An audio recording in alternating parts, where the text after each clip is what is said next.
Nitong nakalipas na Biyernes, June 4, 2021, hindi karaniwang virtual session ng Konseho ng Sangguniang Bayan ng San Simon, Pampanga ang nasaksihan ng mga kabalin na netizen. Ang emosyon ay nag-uumapaw makaraang patawan ng preventive suspension ni Vice Mayor Leonora Wong, si Sangguniang Bayan OSB Secretary George Carino. Si Carino ay nanindigan na hindi aalis sa SB virtual session meeting. Habang nasa San Simon SB Session Hall, hindi ito nagpapigil na questionin ang legalidad ng kanyang suspension. Kaya ang opening ng virtual session ng Konseho, naantala. As a judge in my case filed before you, Mrs. Wong, tell me, did you act on my motion? And then you are suspending me?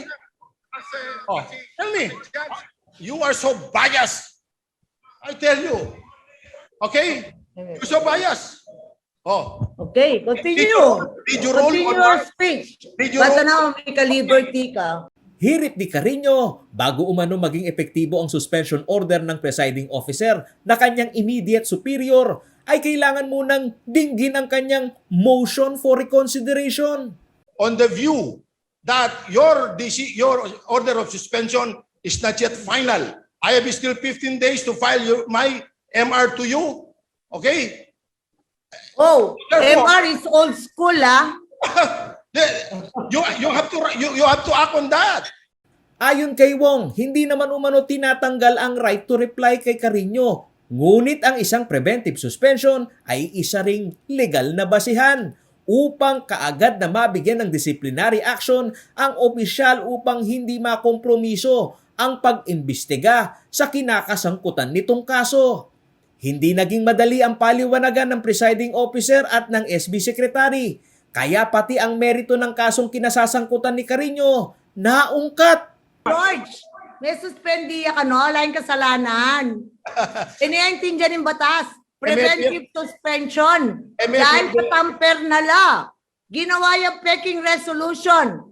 Kenny King, I will Una show Grande, Real Steel.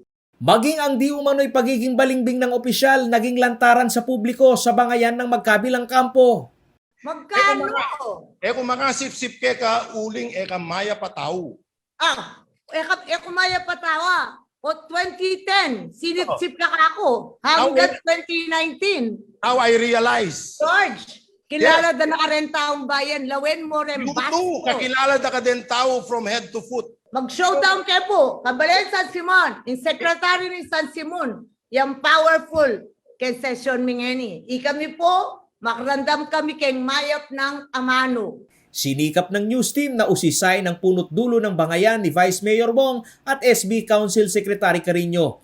Ayon kay Vice Mayor Wong, sadyang walang respeto si Carino dahil maging ang hard copy ng preventive suspension order na isinilbi noon ng isang staff ay hindi nito pinirmahan. No, sabi niya. Nung una, sabi niya, I'll deal with it on Monday. So sabi ko, hindi ka pumasok na Lunes, Martes, Merkules, Huwebes. Bakit ngayon pumasok ka? Suspended ka nga. Akala ko, ayun yung nga pumasok eh.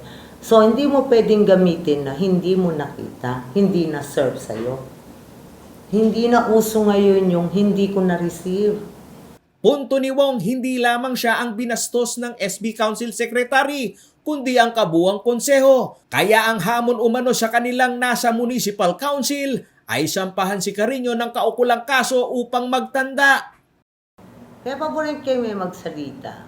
Nung akit mo, itang makarecord yung tao at saka yung makalive na can be used against him kasi mag-cause siyang kaya distraction session and that he can be charged criminally for that. Para sa patas na pamamahayag aming nakapanayam sa telepono si SB Secretary George Carino, wala umano siyang pinagsisisihan sa naging pag-akto nito dahil ginawa lamang niya ang tama na questionin ang preventive suspension na pinaniniwalaan nitong hindi dumaan sa legal na proseso. Na isa dito ay ang pagdinig sa kanyang motion for reconsideration. In kanamong posisyon, kailangan po pang mapto antimong SB Secretary, uling eya pa mayari itang 15 days abibiyena ning ordinaryong batas. Alright. to file my motion for reconsideration. And I think I am entitled to that. Sa teknikalidad din umano ng batas, paniwala ni SB Secretary na kahit na may kapangyarihang magpataw ng disciplinary action ang Office of the Vice Mayor, ang pagpapatupad naman umano nito ay hindi sa kanyang tanggapan. Pero kailangan ng tandanan, Vice Mayor Wong, na ni apatiya ing mag-execute ang popa ing disciplining authority. She has to distinguish that. Sinisikap pa ng CLTV News na kunin ang panig ng Department of the Interior and Local Government kaugnay ng teknikalidad ng batas sa pagsuspinde sa isang SB Secretary.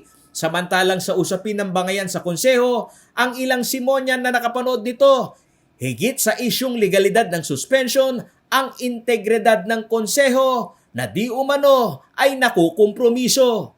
Dapat po alima kanyan. Maguluyan po masyado kasi. Isang tabi mo naman po yung mga problema nila. Kasi pandemic ngayon, mahirap yung buhay. Siguro pinagminamalian po natin yung ginawa si George Carreño kay Madam Wong. Kasi po, babae po yung kahit na ganun pa rin, di ba? Paulo G. Santos, CLTV News.